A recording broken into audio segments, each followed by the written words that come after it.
who's with ZIMCODD. I'm going to give him enough time to also introduce and tell us a bit more.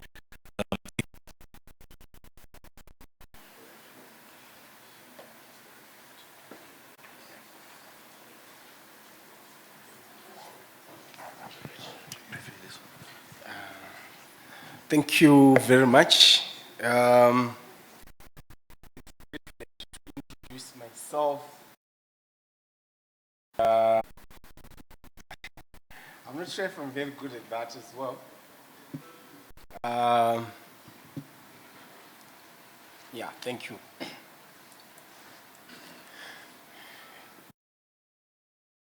I'm John Maketo. I am employed by the Zimbabwe Coalition on Debt and Development, and that I am passionate about the work that I do, and that work borders around the management and governance of public resources. It's one of the few skills that I've mastered since graduating from school. In fact, it's the only field I've ever worked in. I've never been a politician. I've always worked around economic governance. Since 2005, I have a profile and in employment history that stretches from Transparency International Zimbabwe to where I am now. I also had a short stint with Nango. Yeah, and so here I am. I'm a student of the Midland State University, because one of the senior lecturers from Midland State University was just presenting here before me. So if I happen to make any mistakes, you know, you can attribute that to the lecturers. It's very important. Yeah, that's where I was engineered. Yes. Thank you very much, Dr. Chakunda, and all colleagues here present, senior citizens, senior experts in the field. I much respect to you. Colleagues from SAPT, Kuma Henry and Tim Chenge, and also colleagues from PPRIZ, Doc Moyo, good to see you. My consulting mentors and academic and professional. Again, if you see any errors in content and delivery, you can also attribute to those so that they have more work to do on me. Now, I've been asked to speak around local authorities' debt management under devolution. In fact, let me retract that. I volunteered to speak about this. When I saw the program, I noted a gap that as we are looking at the affairs of local governance in Zimbabwe, it is a very important conversation to consider the capacity of local authorities to deal with debt management as an element of public finance management. So, the concept of devolution was introduced. I think I would like to say that we have not come to a point of putting in place sufficient structures and systems to accompany the fulfillment and the enjoyment of that devolution as a principle and also as a process. Hence, we find ourselves with some of these glaring gaps. Equally, we have talked about 5% allocation to devolution process, but we do not have sufficient mechanism around. So what I'm doing right now is I'm problematizing. That's what they call it. 5% devolution allocation from the national fiscus, but there are no sufficient mechanisms to determine who exactly gets what out of that 5% within the local authorities. That's at the first level. At the second level, of whatever amount is then received by any local authority in Zimbabwe, we do not have sufficient systems and mechanisms to also determine, prioritize, and guide the utilization of those resources. It appears that the agenda setting and prioritization of devolution money is either a political determination,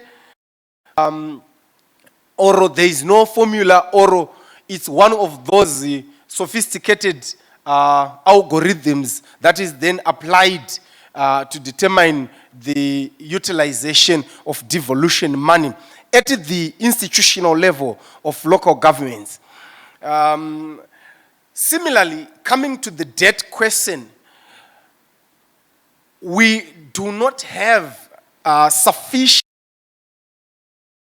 in place. And as we'll see in my presentation, some of the challenges around debt management in local authorities manifests itself differently in terms of service delivery as per citizens' expectations in Zimbabwe. And if these pictures are quite clear to you, I'm sure that we can all relate what that means. We have had a myriad of challenges around waste management in Zimbabwe.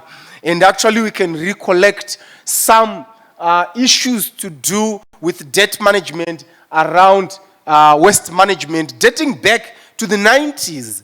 And also some corruption scandals linked to waste management in Zimbabwe. I was actually reflecting and remembering the Tavengo brothers in Harare and the scandals around procurement of waste collection vehicles in Harare is one of the key examples. So it's all entangled around procurement of public debt, procurement of public goods.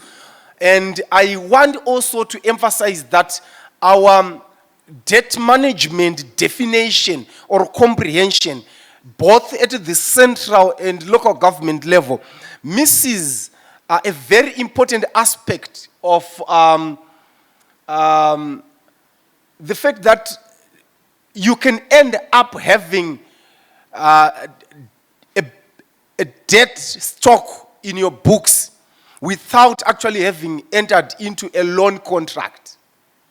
I'm trying to explain this down in a very simple manner.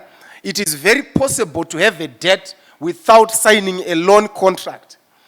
This is a legislative gap also, because if you read the Public Debt Management Act, nowhere does it specifically set limits for acquiring goods and services by local authorities or public entities. But it talks about setting limits of borrowings in dollars and cents or guarantees, as in acquiring a loan or a state guarantee, which is problematic because the time that a local authority acquires goods or services that are valued at an amount that is way above its capacity to repay, we then end up with a very huge problem. And this is our problem in Harare again with the Pomona Gate scandal, where the authority finds itself with an unfolding or evolving debt crisis, which is not of its own making, because it's been forced to swallow or chew more than it can swallow. And there is no legislative provision to govern these kinds of transactions, which actually end up with a debt situation.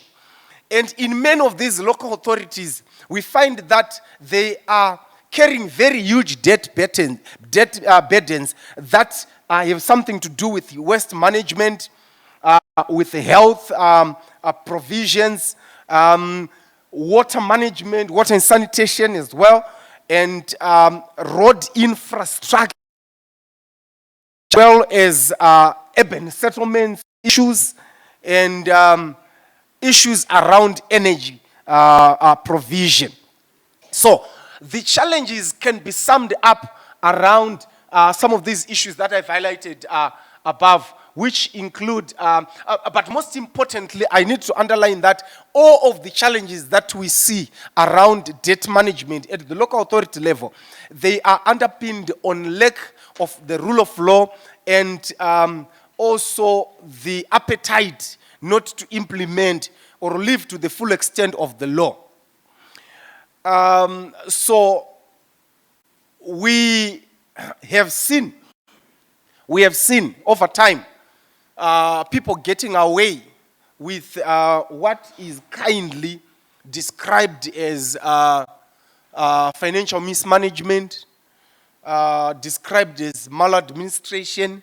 So the criminal acts of corruption or negligence of duty is sanitized with some kind names to make it nice. Procurement of goods that are not delivered for a period of up to 2, 3, 4 years happening within local authorities, whilst the same local authority owes, residents service delivery, and is also owing in terms of its financial obligations to institutions, either public or private. So the analysis of the local authority debt management situation also unveils that there is a very, I would call it an incestuous relationship that exists between local authorities and other government agencies, whereby it ends up that some financial transactions are deemed to cancel out each other unofficially. Classic example is where you have a police camp situated within a local authority. In fact, every other institution finds itself, whether public or private, it finds itself within a local authority jurisdiction. So we've got police camps, we've got army barracks, we have got public institutions, universities, I will include those that are using services and goods produced by local authorities. And they either fail to pay or just don't pay. Some of these institutions also includes political party headquarters or branches. They use water. They also need refuse collection. They need lighting systems. But have we ever come to ask ourselves, do they really pay for the water that they consume? And if they fail to pay, what are the compliance mechanisms that are at the disposal of local authorities? Can a local authority, a municipal officer, can you find a municipal police officer at a police camp saying, I'm here to close your water taps at an army barrack. I'm here to shut down your doors because you have not paid for such and such services, just as they do within our homes. Is that possible? So, in the majority of cases, these institutions, either, like I said, they have no capacity to pay, or they just don't pay, and then a political decision is made for them, for their debts to the local authorities to be written off. And what does this do? Because in half of the circumstances, the local authorities are also not the primary producers of these goods and services. The classic example of water as well. Local authorities are procuring raw materials somewhere else, particularly from the private sector, and even importing them. And when we have got some of the largest consumers not paying and using that at will, who is carrying the burden to pay? I continue to give examples of these big institutions, universities, police camps, barracks, because why? They are communities in themselves, huge communities in themselves. My father was in Air Force personnel, so I grew up living in a cantonment area. And I know from a fact that we never used to pay electricity, we never used to pay. And in fact, electricity shut down in those institutions is rare. There must be an explanation. There must be an explanation why there is no electricity, why there is no water in some of those institutions. And someone has to be very accountable why there is darkness in such an institution. And similarly, issues around water and so forth. So now, who is paying the bill? And when I'm saying there are communities in themselves, you can find that a cantonment area can have thousands of, if not hundreds, of households. But the total number of population translating to thousands and thousands. And the consumption is very, very significant and huge. Go to university campuses, for example, where there are residences and so forth. I'm not alleging that these institutions, they don't pay. But majority of times, they find themselves not paying for one reason or the other. And this incapacitates local authorities. And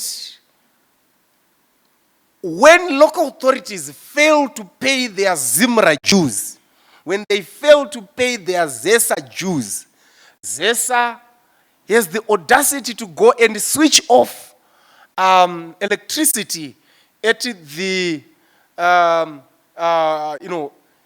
water distribution engine centers and so forth like that. They do that. And the local authorities have got no power to say no. They just have to pay. So where do we draw the line? This is a very serious issue that we need to talk about under the context of devolution. When you're talking about, Dr. Chakunda was talking about economic devolution. Where do we draw the line around some of these central government institutions that are located within the jurisdictions of local authorities? When allocating devolution funds, are we also taking care of some of these dynamics that we found in local authorities? So you also find that there are legislative gaps that exist around public debt management. Particularly, you look at the Urban Councils Act and the Public Debt Management Act, and as well the Constitution of Zimbabwe. The Constitution of Zimbabwe says that the Minister of Finance cannot issue state guarantees, public guarantees, without going to Parliament. But the Public Debt Management Act, Section 22, allows for the minister to do so. So he can, at will, give guarantees to a local authority, to a public entity, without going to parliament. And this is one of the issues that we then challenged in court, and glad to say that the High Court granted that order, and it was with consent that indeed the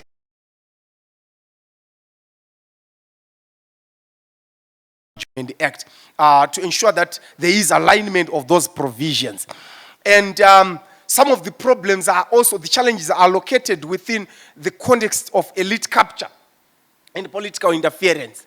Coming again to the example of the Pomona waste to energy project, as it is called, who made the decisions, who called the shots, as it is Harare Metropolitan's devolution allocation money is being directed towards a private company for a project that the citizens or the residents of Harare are not benefiting from yet. If you look at the figures, it shows that already Harare City Council is owing huge sums of dollars. It's just unbearable. It's just unbearable. And you find that there are individual names and entities that benefit from the arrangements. There are individuals benefiting from the arrangement. The issue around political interference, decisions are made or challenged based on political convictions. And as residents speak up, they are deemed political. So one of our biggest challenges in Zimbabwe around economic governance is the politicization of economic governance issues. You cannot speak out against corruption because you are deemed to be too political and you are anti-establishment. Then there is also a very apparent trend where you see that there is systematic starving of local authorities by the central government based on political persuasions. And I have a paper that is under review entitled "Starving the Beast so that it won't thrive." This paper looks at how local authorities have been systematically deprived of resource mobilization capacities by the central government so that they do not perform. And we've got classic examples to just demonstrate how sources of income for local authorities have been dried up. Streams of income, they've been dried up so that they do not perform. And the challenge is that when they perform well and they are run by opposition political party, the credit goes to the governing political party in that local authority. And therefore, to maintain a stronghold over local authorities, one of the strategies employed has been that local authorities must be starved of resources. And it touches well on the issue of financial equalization that Dr. Chakunda was talking about, whereby you find that distribution of resources is determined, and fiscal decentralization is actually more on political basis than on need basis or any other economic factor. Just to highlight as an example, you find that, and this started way back in 2000 when the majority of urban councils went under the control of the then movement for democratic change party. Immediately, we saw the cutting off of the PSIP grants, public sector investment projects, And in 2001, and going forward, we began to see the life of commissions. Huh? And in all these developments, starting with the Chanakira-led commission, of course, in all these developments, it was quite systematic just to make sure that local authorities do not thrive at all, particularly those that have shown to be under the influence of the opposition. And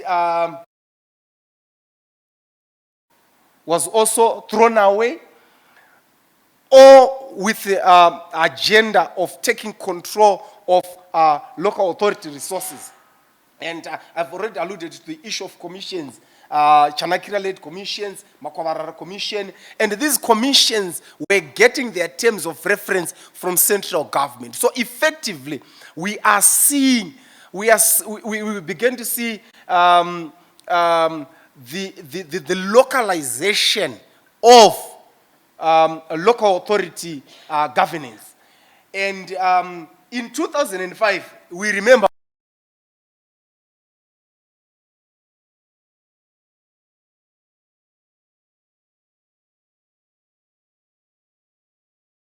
one of the few that stood their ground. The residents of Flower, they stood their ground to resist this this move by Zino. And Harare, it enjoyed a good tenure of Zinwa management around water supply, and the effects were quite devastating. And of course, we saw Murambachina, we saw Mahachi-led commission again, and some of the contracts that were implemented around that period, including a $90 million road deal, if you remember, Oga Investments then. And around these procurement deals and so forth, there were individuals, very specific individuals, politically connected, that stood to be benefiting from these deals in urban governance, or at the disadvantage of local authorities.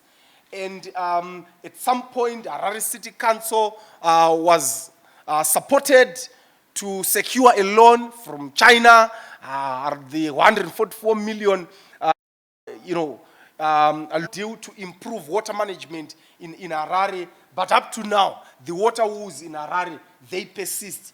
What became of that money? And hence, all these issues, they continue to underline the need to discuss debt management in local authorities. And again, around issues of authorities, what happened to the health grants that were issued to local authorities, and the Zinara takeover of vehicle licensing, and the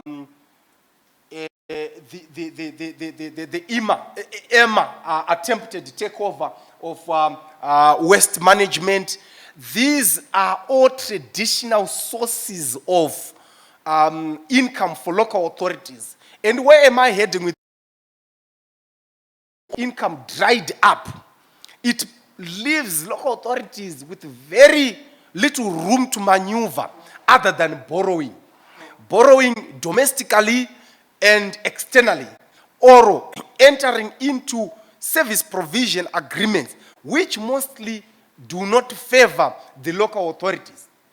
And this emphasizes the need to relook our legislation around public debt management for local authorities. And the issue around, so this is where I highlighted that we have put in place a structure without strategy, and hardware with no software. We have talked about the provincial councils and so forth in support of the devolution agenda, but we do not have the specific strategy to guide the implementation of devolution, and nothing specific to local authority. So if you look at this section, like I highlighted earlier on, Nothing speaks specifically to the evolving debt trend whereby local authorities end up with huge debts on their shoulders, not through signing any particular loans, but through acquisition of goods and services. So the debt burden on local authorities, in most of the cases, is through acquisition of goods and services. And the legislation is silent around governing that. What is the limit for acquisition of goods and services for local authorities? How much chemicals can local authorities procure at any given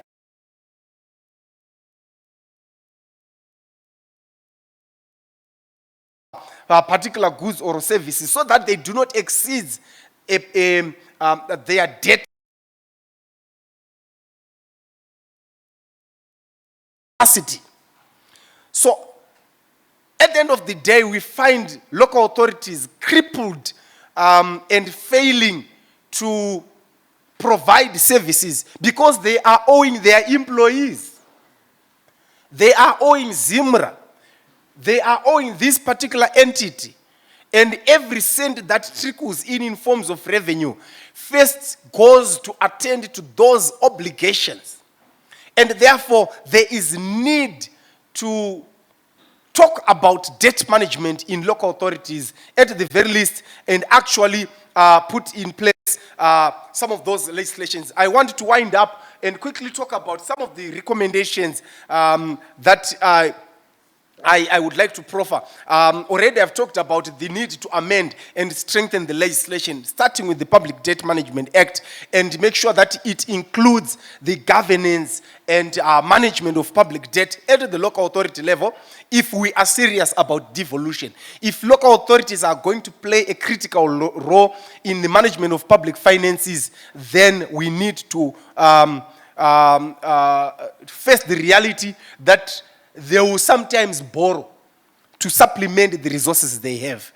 And also that we need to ensure local government should genuinely broaden the scope of devolution power to enhance competitiveness of local governments, to leverage laws for infrastructure development.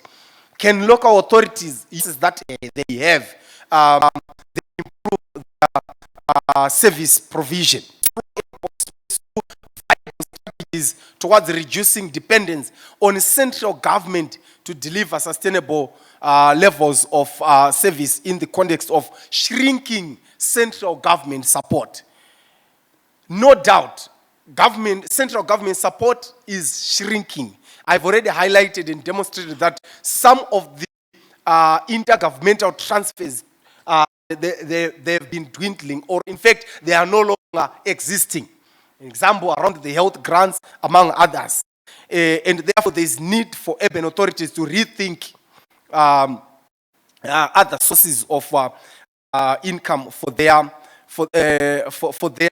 viability, over and above rents and overtaxing of the residents, because it seems this has become the only option.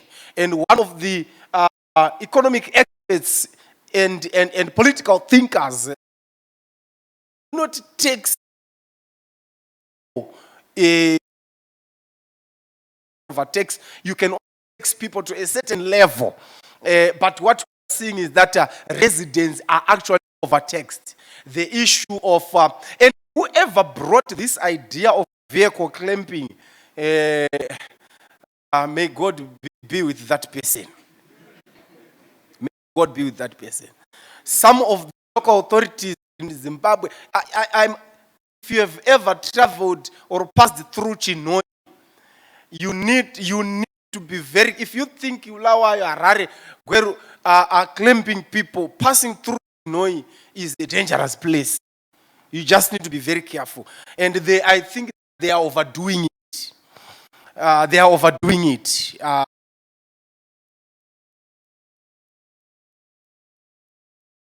Of the only viable or maybe guaranteed way of getting resources. In fact, we are seeing a resuscitation of the Chiwuri Ita in the municipal police, traffic police in particular, because these guys sometimes are even given daily targets. You must bring so much at the end of the day. So what that means is literally is that it's criminalization. You cannot be doing that. You cannot expect people to break the law and then pay. It's not a viable source of income for urban authorities. And the idea around city training initiatives and other options can also be considered. Ladies and gentlemen, this is a huge conversation that we can continue to have and think about and proffer solutions for the viability of local authorities and critically set standards around debt management in local authorities as an element of apparent public finance management obligation placed within local authorities. Thank you so much.